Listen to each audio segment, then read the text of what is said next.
ito po yung area na lalagyan po namin ng gulayan, tsaka lalagyan ng bibi tsaka pato para libangan lang po, no, na kada umaga ay may mapuntahan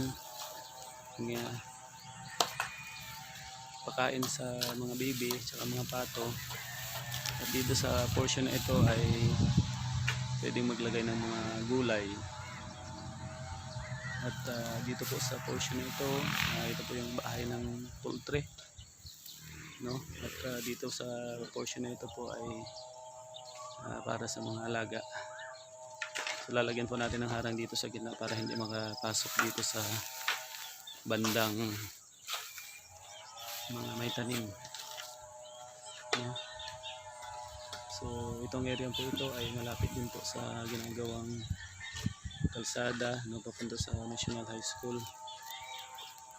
So sana po ay in the near future ay maging maganda po itong project na ito. Ayan, yan na po yung propose na kubo. Okay, yan, masaya po sila, laki na ng mga palay. At yan ang mga alaga na sinusugod na apo. Okay, come on, go, go. Yan ang ating mga alaga.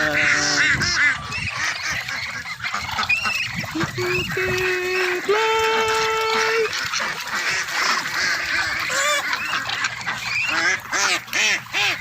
Go pa. Come on, lipad. Yan.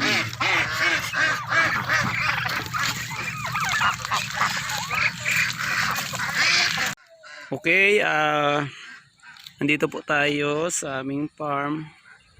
Yan, meron na pong mga bibi at pato na andyan. Yun, they already flying. Going back to the poultry. Okay, good morning po sa ating lahat. Nandito po tayo ngayon sa taas ng farmhouse. Ito po yung view nyo dito sa taas na attic area. At ito po yung mga detalye ng instruction kung paano natin gawin po itong ating farmhouse. Share ko lang po sa inyo kung ano yung mga connection nya. Yan po siya. Yan, may maliit na swimming pool dun sa taas. Yan po. Yan po yung view dito sa taas na paikot. Yung pinaka-A-frame niya para sa ating YouTube. Dito po sa likod, yan po. Yan din. Paikot po yan yung kailangan. Yan po yung mga kailangan ko.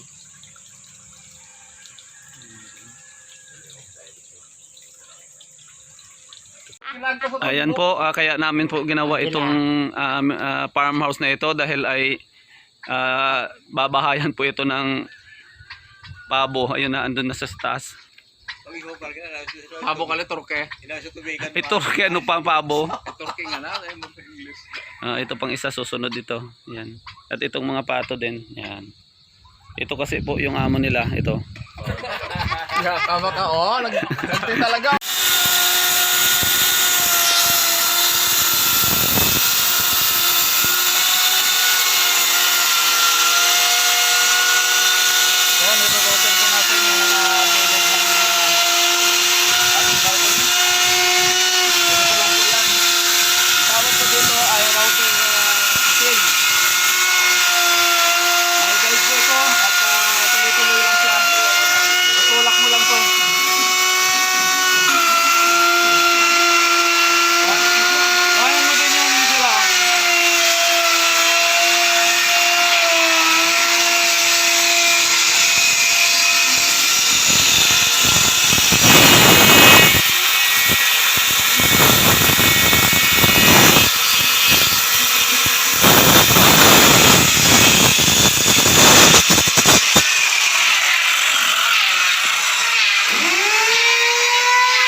share ko lang po ang farmhouse project namin.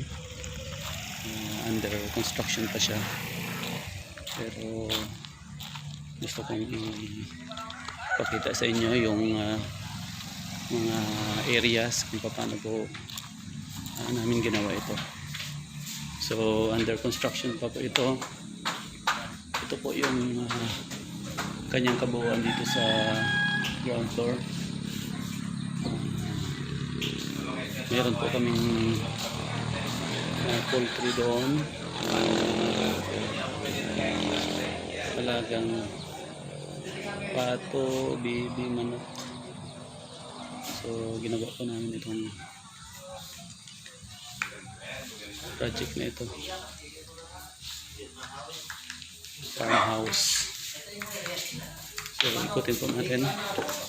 So nakapaikot po dito ay palayan. Nasa gitna po ito ng palayan. So kung ikutin po natin, sa gitna po ito ng palayan. So tabi muna kayo be. So yan, ito yung bar. May bar po ito. Tingnan mo, umiinom na yung dalawang foreman. So ito po, may daanan po ito papunta sa kitchen. Ito po yung pinakadaanan niya. So under construction pa rin siya. Ito po yung kitchen niya. Yan. So ito, binababa lang po ito para makapasok doon sa loob. Tutulak lang ito. Yan, para yung pinakadaan niya doon sa loob. So yan. So yung install po namin na kisame dito ay na-rapply. So nakasanding sealer na po siya, wala pang varnish. Yan. Okay. So may maliit po itong swimming pool dito. So pahuli na lang po yan. So ang size po niyan is 3 meters by 5 meters. Yan. So sobrang kalat pa po. So andito po may may shower po dito sa labas para kung may mag-swimming hindi napapasok dito sa CR. So ito po yung pinaka CR niya dito po sa baba. So ito po, paikot talaga siya. Puro palayan po yan. Yan, tapos ay kita po yung sunset pag hapon. So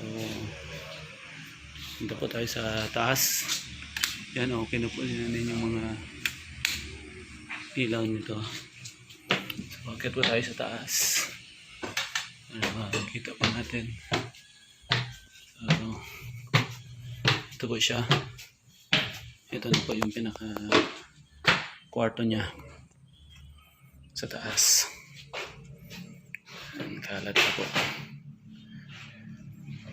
So labas po tayo dito sa pinakabalkonahin niya sa taas. Yan.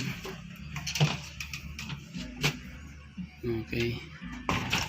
So ginamit po namin dito ay sawali sa ceiling niya. Dito po ay acacia na Bernardisan. Tapos yung design po ng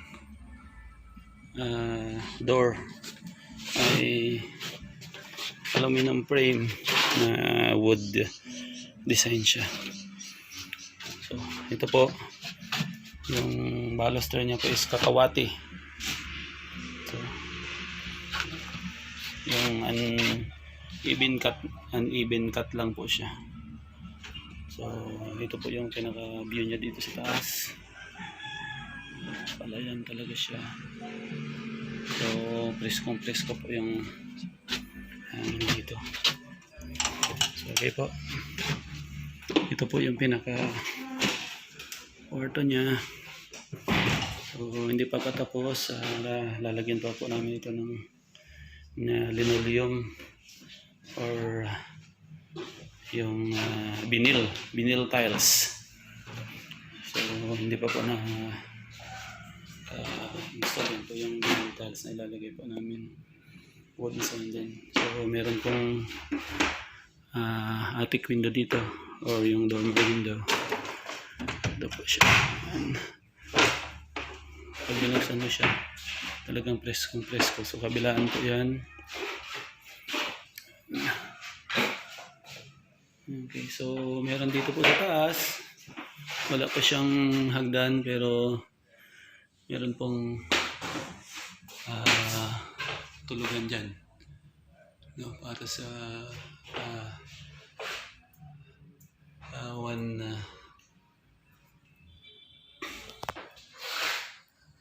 one bed lang. One bed.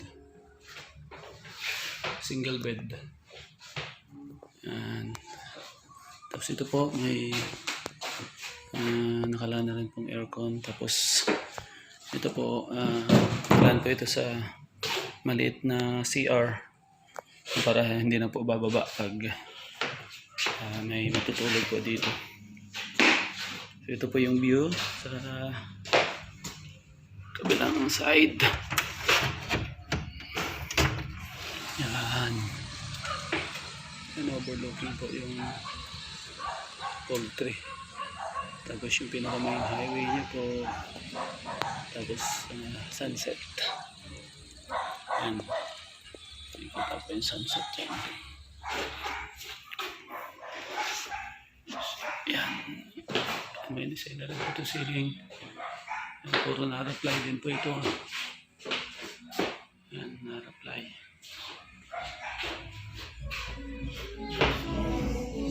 Yan. Okay, may nagpatugtog na sa baba.